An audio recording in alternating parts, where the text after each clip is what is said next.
Now you can listen to Wine and Dine Radio while shopping at the grocery store or your neighborhood wine merchant.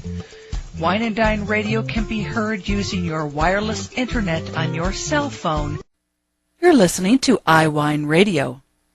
iWineRadio is a production of Food Tastes Better with Wine on the web at iWineRadio.com.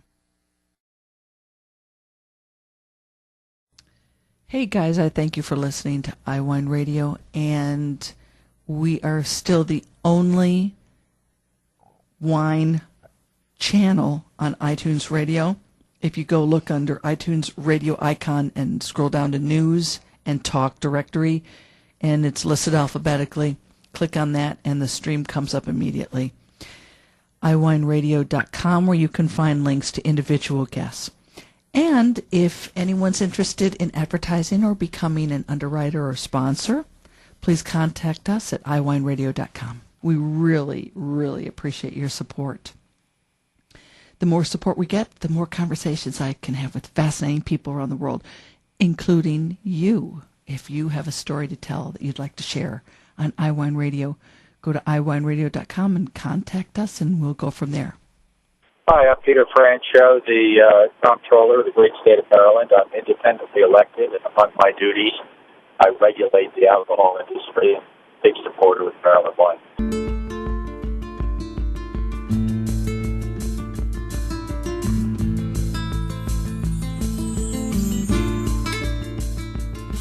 Welcome to Wine and Dine Radio. I'm Lynn Creelo-Chamberlain. Hi there, this is Andreas Larsson. Hi, this is John Capon. My name is Madhur Jaffrey. Hi, my name is Heike Platter. I'm from the Alto Adige region, or Südtirol. Hi, my name is Paul Dolan. I am absolutely passionate about growing organic and biodynamic fruit for our wines. Hello, my name is Lorena Garcia. Hello, my name is Fritz Maytag.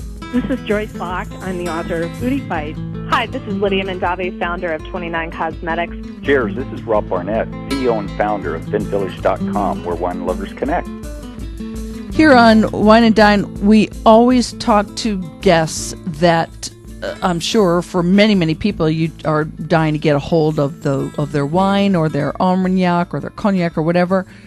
In the state of North Carolina where I live, I recently looked on the state's ABC list, and they don't have any Armagnac listed. They do not bring any Armagnac into the state of North Carolina, which is bothersome to say the least. But this issue of shipping wine, especially in particular across state lines, is something that we are always interested in bringing to your attention. Today on Wine and Dine, we have the pleasure of meeting the Comptroller of the state of Maryland, Peter Franchot, who recently presented to the Maryland General Assembly a study on the impact of direct wine shipment. Mr. Franchot, thank you so very much for joining us today on Wine and Dine. And you correct me if I make a mistake here. The way I understand this is, in the state of Maryland, residents are now allowed to purchase wine from wineries outside of the state borders, and the wineries outside of the state can legally ship into the state of Maryland, but retailers cannot do that. Only wineries can do that, right? Yes, it's both out-of-state wineries, but also in-state wineries. And I'm the chief alcohol regulator for the state of Maryland. We have very tightly regulated alcohol regulations, but this is a huge breakthrough for consumers. It's taken, the industry, it's taken them 30 years to get this, but it does not include, as we speak, direct shipment from out-of-state or in-state retailers. Oh, even in-state retailers are not allowed to ship? Correct. As you know, the U.S. Supreme Court has ruled on this issue of shipment of alcohol, and they've said to the states, look, if you want to permit in-state shipment from either vineyards or retailers, you have to allow out-of-state shipment. Yes. And so we are moving in the direction of more consumer choice and more direct shipment.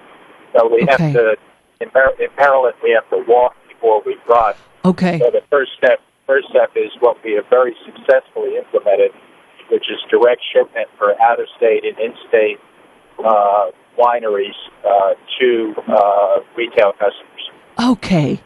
Okay, that makes perfect sense. You're putting it in perspective for all of us, and I don't deal with this in the intimacy that you do, and I haven't thought about this for a while. That if you do one, you have to do the other. In other words, if you allow shipment for in-state wineries to consumers, you have to allow out-of-state. Okay. And historically, Maryland, because it's tightly controlled by the incumbent alcohol industry, a lot of the political processes, traditionally Maryland has said, we won't allow either in-state or out-of-state direct shipment because, as I said, we have a highly regulated three-tier system, which is very beneficial to the incumbents. So this idea of direct shipment to consumers is something that people have to get used to before we broaden it, if appropriate, to wine clubs and retail out of state or in-state. Okay. So in your mind, that's something that will happen in the future. It's inevitable. Yeah. Consumers are going to demand it. The convenience, the choice. Many of our retailers and distributors and wholesalers that might object to it now will learn how to use the Internet in a way that's beneficial to their programs. And I would guess that the march of history and progress is going to be in the direction of direct shipment for retail. So how long has it been in effect in the state of Maryland where consumers are allowed to purchase wine from wineries in-state and out-of-state? Is this just like in the past year and a half? Well, in 2010, we passed the first laws modernizing the Maryland wine industry that had been passed in the last 75 years.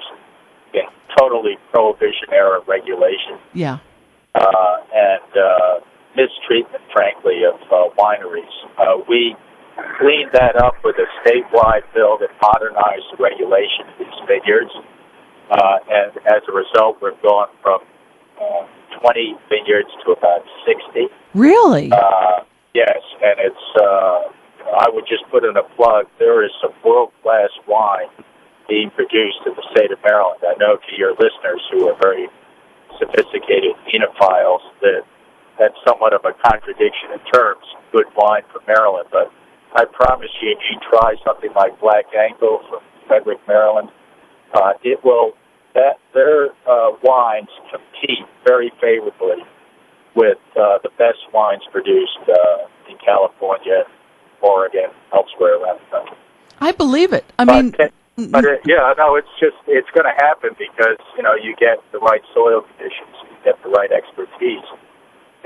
But eating myself is a big booster of Maryland wine. I've been really pleasantly surprised by the increase in quality. And they're beginning now to win national awards. This Black Angle that I mentioned just won a big national gold competition down in Texas. And it's really worth trying, and now people can do it, obviously, by getting a Maryland vineyard over the Internet to direct ship them a bottle of wine. But guarantee your listeners that they would enjoy, there are at least 6 or 7 vineyards in Maryland that are worthy of sophisticated wine purchasers' interest. Now, the next year, 2011, we passed direct shipment for the wineries.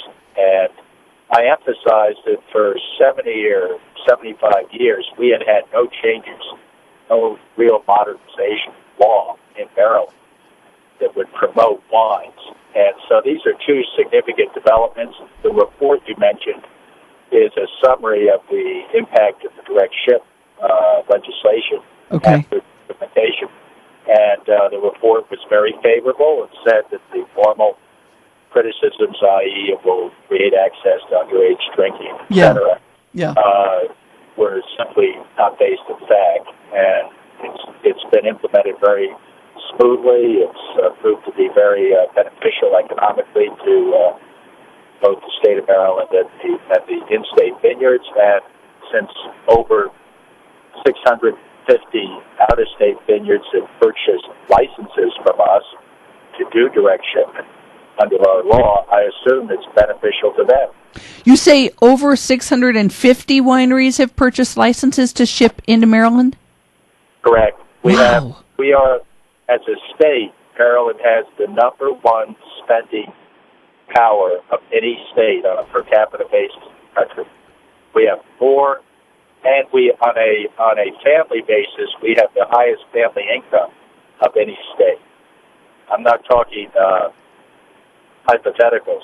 These are real dollars. So we have a lot of spending power in Maryland, largely because of the presence of the federal government. We're right next to Washington, D.C. Yes. A lot of spending power. It's a great market for, obviously, folks that listen to your radio show.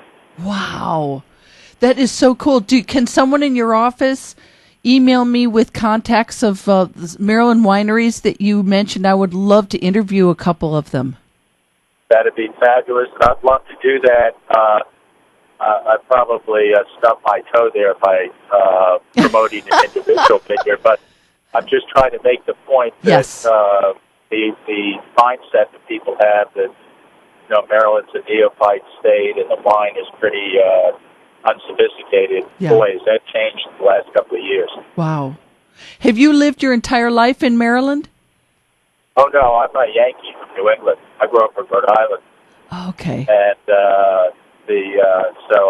but Maryland is a state that has a tremendous amount of shifting population, a lot of military bases and federal presence, as I mentioned. So, but yeah, interestingly, I didn't know anything about Maryland when I moved down in my early 30s, and now I'm lucky enough to hold this really powerful statewide position that I got elected to. Wow.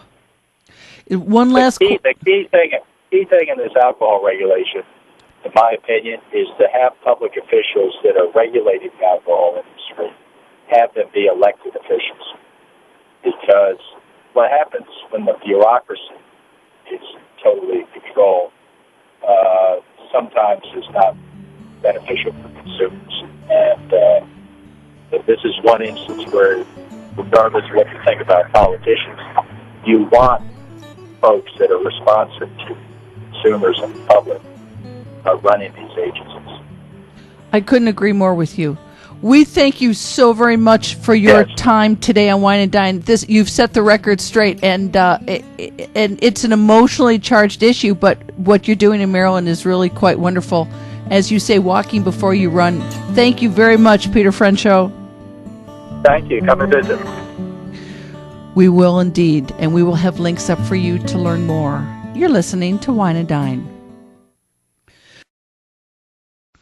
Now you can listen to Wine and Dine Radio while shopping at the grocery store or your neighborhood wine merchant. Wine and Dine Radio can be heard using your wireless internet on your cell phone. You're listening to iWineRadio. iWineRadio is a production of Food Tastes Better with Wine on the web at iWineRadio.com. Hey guys, I thank you for listening to iWine Radio, and we are still the only wine channel on iTunes Radio. If you go look under iTunes radio icon and scroll down to News and Talk Directory, and it's listed alphabetically, click on that and the stream comes up immediately. iWineRadio.com, where you can find links to individual guests. And if anyone's interested in advertising or becoming an underwriter or sponsor, please contact us at iWineRadio.com. We really, really appreciate your support.